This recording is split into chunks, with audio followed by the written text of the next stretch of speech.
చదువుతున్నాను సార్. మీ అన్న ఎక్కడ చదువుకున్నాడు మా ఆడనే హాస్టల్లో ఉంటాడా వచ్చిపోతా ఉంటాడా?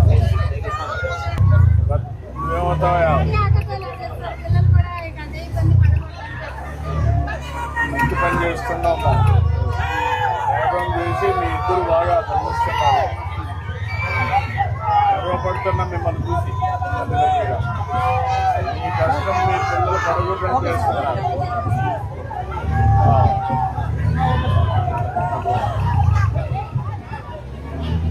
ఏంటయ్యా బాగా చదువుకొని ఏమవుతాను?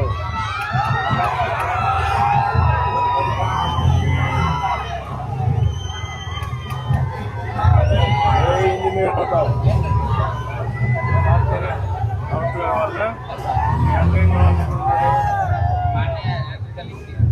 ఎలక్ట్రికల్ చదువుతున్నాడు. సాఫ్ట్వేర్ చదువుకోండి. ఏంటి సాఫ్ట్వేర్ గురించి అవగాహన ఏంటి?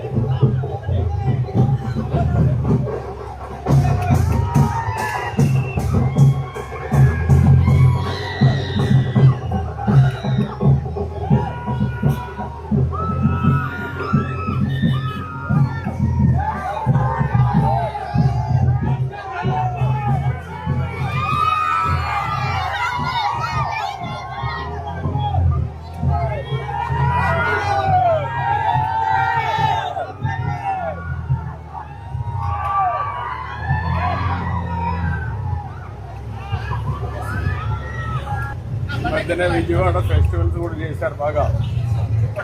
నీకేమనిపిస్తుందమ్మా ఇవన్నీ చూస్తే?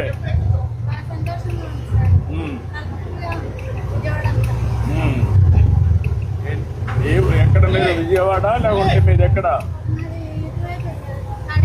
తాడేపల్లి. అక్కడ ఉంటారమ్మా. సొంత ఇల్లా అద్దిల్లమ్మా?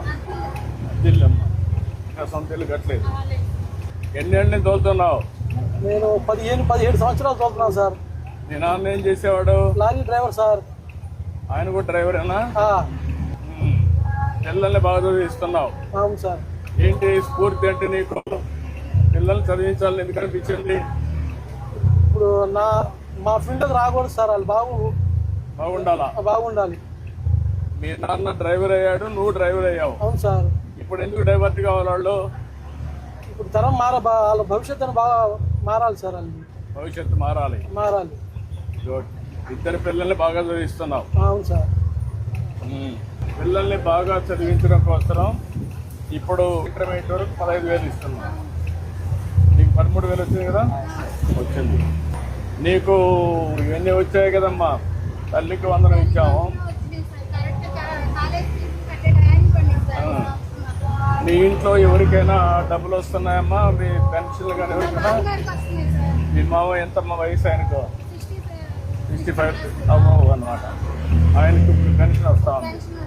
అంటే 4,000 48,000 వస్తూ ఉంది. బాబుకు 13,000 వేసాం. ఇప్పుడు మీకు గ్యాస్ వస్తుందమ్మా? 3 సిలిండర్లు. 3 సిలిండర్ల వల్ల నీకు కొంత వెసులుబాటు వస్తుంది. ఇప్పుడు ఆయనకు ఇప్పుడు 5,000 ఇస్తున్నాం. అవును సార్. సిఎన్జి గ్యాస్కి డీజిల్కి డిఫరెన్స్ ఎంత ఉంది? ఇది వచ్చి 90 రూపాయలు, అది వచ్చి 107 రూపాయలు సార్. దగ్గర 17 రూపాయలు తేడా ఉందండి. 17 రూపాయలు అంటే కిలోమీటర్కి ఎంత వ్యత్యాసం ఉంది? కిలోమీటర్కి వచ్చి ఇదేంటంటే sir gas auto main trouble ఉండదు సార్. ఇది ట్రబుల్ ఉండవు సార్. స్మూత్ గా ఉంటుంది. డీజిల్ ఆటోకి ఎక్కువ ట్రబుల్ ఉంటుంది సార్. ఎప్పటికప్పుడు ఇది అవుతుంది.